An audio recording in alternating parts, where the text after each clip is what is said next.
বিসমিল্লাহির রহমানির রহিম। আসসালামু আলাইকুম।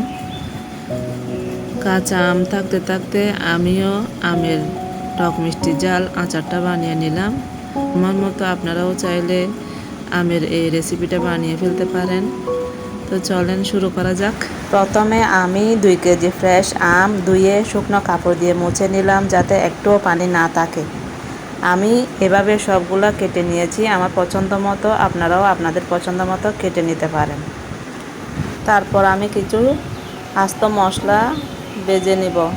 প্রথমে আমি 4-5টা শুকনো মরিচ দিয়ে দিলাম কড়াইয়ে, 1 চামচ পাঁচফোড়ন আর 1 চামচ ধনিয়া এবং 1 চামচ জিরা দিয়ে দিছি। এগুলো আমি হালকা করে ভেজে নিব। ভেজে নেওয়া হয়ে গেলে ঠান্ডা করে আমি আধা ভাঙা করে নিব ব্লেন্ডারে। একদম মিহি গুঁড়ি না করলেও চলবে। চুলায় আমি একটা বড় পাত্র বসাই দিছি। তারপর 2.5 কাপের মতো সরিষার তেল দিয়ে দিলাম।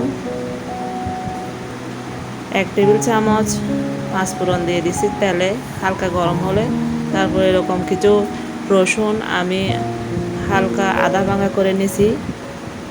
রসুন হালকা ভাজা হয়ে গেলে আমি দিয়ে দিব 1.5 টেবিল চামচের মতো সরিষা বাটা। তারপর এগুলোও কিছুক্ষণ আমি তেলে ভেজে নিব। আমি তারপর দিয়ে দিচ্ছি কেটে রাখা আম।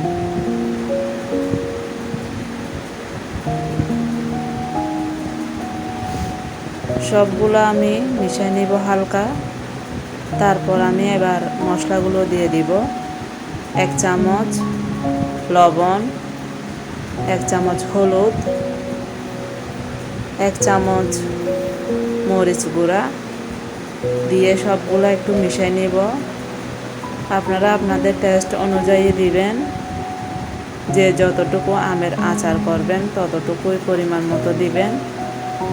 আমি টেস্ট করে দেখব, পরে লাগলে আরও দিব। এবার কিছুক্ষণ নেড়ে চেড়ে আমি ঢাকা দিব না। তারপর 1-1.5 কাপের মতো আমি চিনি দিয়ে দিব। যে যতটুকু মিষ্টি পছন্দ করেন সেরকম করে দিলেই হবে। আমি চিনি দেওয়ার পর ভালো করে মিশিয়ে নিচ্ছি। আর এভাবে কিছুক্ষণ পর পর নাড়তে থাকতে হবে যাতে নিচে লেগে না যায়। কিছুক্ষণ পরে আমি মশলা করে রেখেছিলাম সেগুলোও দিয়ে দিব উপর দিয়ে। সবগুলাই দিয়ে দিচ্ছি আমি। তারপর ভালো করে মিশিয়ে নিব।